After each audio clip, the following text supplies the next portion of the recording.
Bismillahirrahmanirrahim. Assalamu alaikum. Hope you all will be fine. This is our third lecture of psychological testing and measurement. And we are going to start unit nature, uses and limitations of psychological testing. In this unit, we will talk about the nature of psychological testing, what is psychological test, characteristics or principles of psychological testing, what are pros and cons of psychological testing, types, uses and limitations of psychological testing.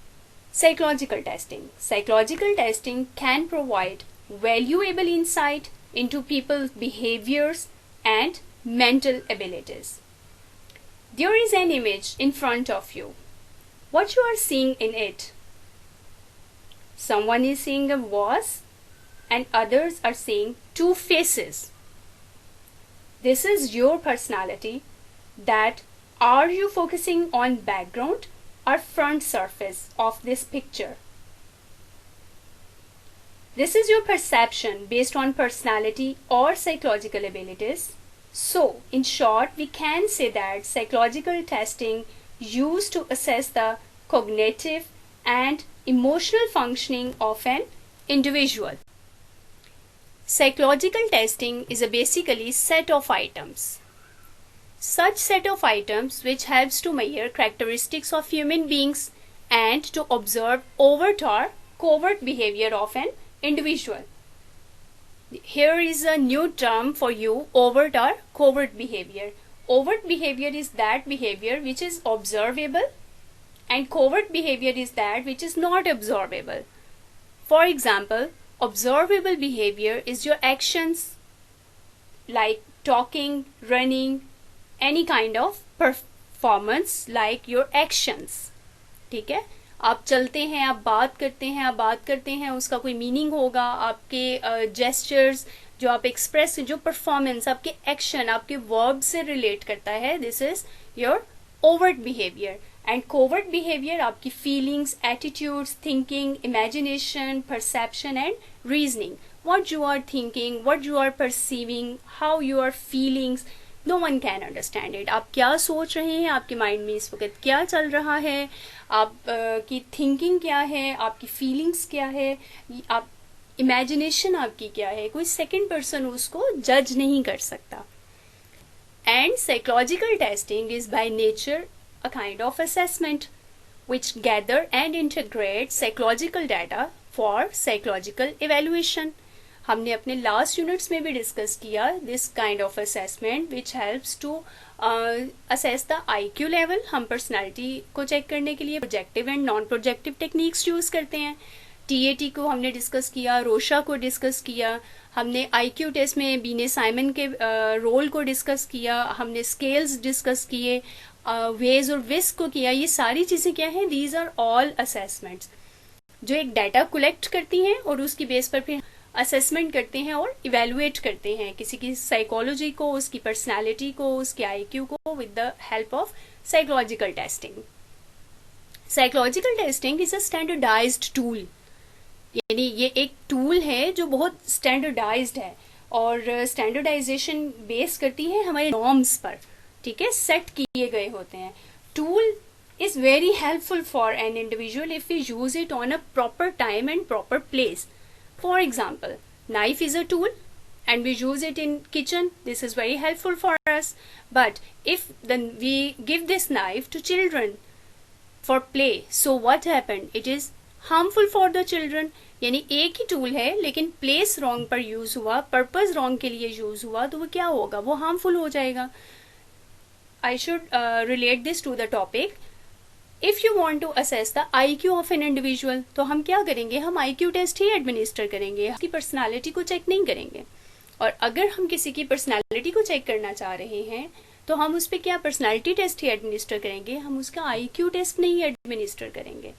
हम अगर किसी एक individual की neurological problem को discuss करना चाह रहे हैं, हम उसको असेस करना चाह रहे हैं, तो हम उस पर कौन से टेस्ट करेंगे? साइकोलॉजिकल टेस्ट करेंगे, जिससे हमें पता चलेगा कि ये इंडिविजुअल डिप्रेशन, एंजाइटी, शिज़ोफ्रेनिक या किसी ऐसे प्रॉब्लम के साथ सफ़र तो नहीं कर रहा. तो ये एक ऐसा टूल है जो स्टैंडर्डाइज होता है प्रॉपर पर्पस के लिए, प्रॉपर टाइम पर, सिचुएशन पर और इंडिविजुअल के अकॉर्डिंग इसको अप्लाई किया जाता है. Very tool and to measure the mental and behavioural characteristics. In characteristics of psychological testing, I will discuss one point here. Psychological testing is very effective for assess an individual when we administer a test on an individual and interpret it properly. So that test helps us to assess the personality. Further, this psychological assessment can help a person learn more about themselves and gain valuable insight. Insight mean awareness. ठीक है? For example, अगर एक person को problem है memory का, वो चीज़ें रख के भूल जाता है, वो लेसन प्रिपेयर नहीं कर पाता और हम ये कहते हैं इस पर्सन में प्रॉब्लम क्या है, मेमोरी का इशू है. मेमोरी का इशू बेसिकली क्या है, अगर वो पर्सन मेंटली रिटार्डेड नहीं है, उसको वो IQ उसका कम नहीं है, लेकिन वो फिर भी उसके साथ ये प्रॉब्लम चल रहा है, then what's the reason behind this. तो हम साइकोलॉजिकल टेस्ट एडमिनिस्टर करके ये चेक कर सकते हैं may be that person is suffering from any kind of anxiety और डिप्रेशन. अगर वो स्ट्रेसफुल सिचुएशन में है और वो फोकस नहीं कर पाएगा अपने काम पर, उसका कॉन्सेंट्रेशन लेवल डाउन होगा, तो डेफिनेटली उसकी मेमोरी बैडली इफेक्ट होगी. और हम टेस्ट अप्लाई करने के बाद उस इंडिविजुअल को इंसाइट देंगे, यानी अवेयरनेस देंगे कि प्रॉब्लम किस चीज़ का है, मेमोरी का नहीं है, उसके IQ लेवल का नहीं है, बल्कि उसके इमोशनल या साइकोलॉजिकल प्रॉब्लम का है. ठीक है, this is the characteristic of testing. Here are 4 major parts of psychological testing जिनकी बेस पर साइकोलॉजिकल टेस्ट रिलाई कर रही होती है. First one is standardization, second one is reliability, third validity, and the fourth one is objectivity. Standardization, a test based on established norms. What are norms? Norms में हम ये चीज़ check करते हैं कि जो टेस्ट बनाया गया है किस कल्चर के लिए बनाया गया, किस एज, किस पर्पस के लिए बनाया गया, हम उसको वहीं पर ही इम्प्लीमेंट करते हैं. जैसे मैंने पहले भी एग्जांपल दिया आपको नाइफ वाली, जो जैसे जहाँ पर जिस चीज़ की ज़रूरत होगी हम उसको वहीं पर यूज़ करेंगे. Standardisation implies uniformity of procedure in administering and scoring the test. If the scores obtained by different individuals are to be comparable, testing conditions must obviously be the same for all. For example, 8 years old children complete 12 out of 50 problems correctly on a particular arithmetic reasoning test. Then the 8-year-old norm on this test corresponds to a score of definitely 12. Yes, यानी एक अब test apply कर रहे हैं. Standardisation क्या है उसकी कि अगर 8 साल का जो बच्चा है वो कंप्लीट करता है 12 आइटम्स को आउट ऑफ 50, तो वो क्या होगा कि 8 साल के बच्चे का जो रिस्पॉन्स है उसका कोरेस्पॉन्ड स्टैंडर्डाइज क्या होगा, 12 होगा. तो ये है उसकी standardisation. And now will talk about the reliability. Reliability mean how good is this test, यानी इसकी कंसिस्टेंसी कैसी है कि आप डिफरेंट सर्कमस्टांसेस में, डिफरेंट सिचुएशंस में, डिफरेंट इंडिविजुअल्स पर टेस्ट करते हैं, लेकिन आपके जो रिजल्ट्स हैं वो क्या होगा, सेम होगा. आपने एक इंडिविजुअल पर एक टेस्ट एक सिचुएशन में एडमिनिस्टर किया और उसका रिस्पॉन्स आप सेकंड टाइम भी करेंगे तो वैसा ही होगा, तो वो क्या होगा, ये रिलायबल है, यानी कितना अच्छा ये टेस्ट है, उसमें कंसिस्टेंसी है. ऐसा नहीं कि एक दफ़ा किया तो अच्छा ठीक है, नेक्स्ट टाइम नहीं, फिर नहीं. तो same results under different circumstances, this is reliability. And validity, how well the test fulfil its function, कि एक टेस्ट वो कितना वैलिड है, कि वो अपने फंक्शंस को कितना कंप्लीटली फुलफिल कर रहा है, जो हमारी डिमांड है वो उसको फुलफिल कर रहा है या नहीं कर रहा, ये उसकी वैलिडिटी है. Directly check on how well the test fulfils its function. Next we will talk about the objectivity. Objectivity means free of any biasness. हमने लास्ट में जो टेस्ट चेक किए इनमें Rorschach, TAT, Binet Simon scales हैं, Otis Lennon achievement test, MMPI, जिसमें specially MMPI जिसमें true और false में आंसर्स हैं। ये सारे टेस्ट क्या होते हैं, ये नॉन बायस्ड हैं, ठीक है। अब ये इसकी है ऑब्जेक्टिविटी, कि जिसकी एक प्रॉपर मैनुअल है, आप उससे उसको असेस करते हैं, आप इंटरप्रिटेशन करते हैं और अपने रिजल्ट्स को ऑब्टेन करते हैं, ये इसकी ऑब्जेक्टिविटी है। लेकिन जो TAT और रोशा टेस्ट है वो लिटिल बिट बायस्ड हो जाते हैं, क्योंकि उसमें आपने ट्रू और फॉल्स में उसके आंसर्स नहीं है, बल्कि उसमें आपने क्या करना होता है, उसकी इंटरप्रिटेशन करके डिफरेंट एस्पेक्ट्स के हवाले से डिफरेंट पॉइंट्स होते हैं, कहीं पर शेडिंग है, कलरिंग है, किस पर फोकस हो रहा है, वो बहुत सारे पॉइंट्स होते हैं। जब आप फर्दर इंशाल्लाह इन टेस्ट के एडमिनिस्टर करेंगे तो वो सारे पॉइंट्स क्लियर होंगे। तो जो इसका एक मेन कैरेक्टरिस्टिक है वो इसकी ऑब्जेक्टिविटी है, बायस्ड नहीं होना चाहिए। नेक्स्ट, प्रॉस एंड कॉन्स, यानी डू एंड डोंट। टेस्ट कैसे होना चाहिए और कैसे नहीं होना चाहिए। Definitely a test should be non biased, helps to create better communication. आप जब थेरेपी के लिए जाते हैं तो कोई भी एक इंडिविजुअल साइकोलॉजिस्ट के पास जाके फौरन से वो अपने प्रॉब्लम्स को, पर्सनल इश्यूज को जो उसने कभी किसी के साथ डिस्कस नहीं किए हों, वो उसको एक्सप्रेस करना, अपने गिल्ट को, सम टाइम गिल्ट को, अपने ऐसे किसी भी किस्म के फियर को एक्सप्लेन करना इजी नहीं होता। तो टेस्ट सबसे पहले एडमिनिस्टर किए जाते हैं to create a rapport, to build up a rapport. जब टेस्ट में उनकी रैपो बिल्डअप हो जाती है तो कम्युनिकेशन बहुत स्ट्रांग हो जाती है। फास्टर डिसीजन है एंड ऑब्जेक्टिविटी है। आप टेस्ट एडमिनिस्टर करते हैं और आपके पास रिजल्ट्स आ जाते हैं, आप डायग्नोज कर लेते हैं कि इंडिविजुअल के साथ क्या प्रॉब्लम है। Test what candidates will do rather than what they say they have done. आप सिर्फ उसकी बात पर नहीं रहते, क्योंकि हर पर्सन यही कहेगा आई एम राइट, मैंने जो किया वो ठीक है। लेकिन टेस्ट एडमिनिस्ट्रेशन में आपको वो क्लियर हो जाएगा कि क्या ठीक है या नहीं है।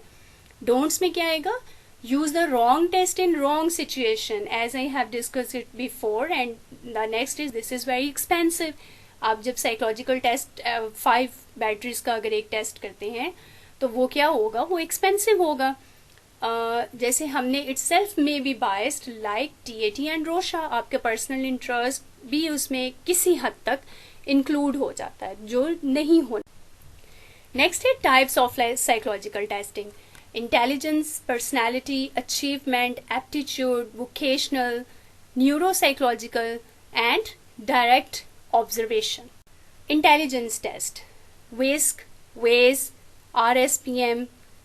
These are Otis Lennon, and there are so many other intelligence tests. And these tests are used to assess the different level and different kinds of intelligence, like reasoning, problem solving, decision making, and IQ level also, arithmetic completion, and many other kinds, verbal reasoning and oral test also, memory also. These are all the many other subtests included in these tests and used to assess the intelligence of an individual.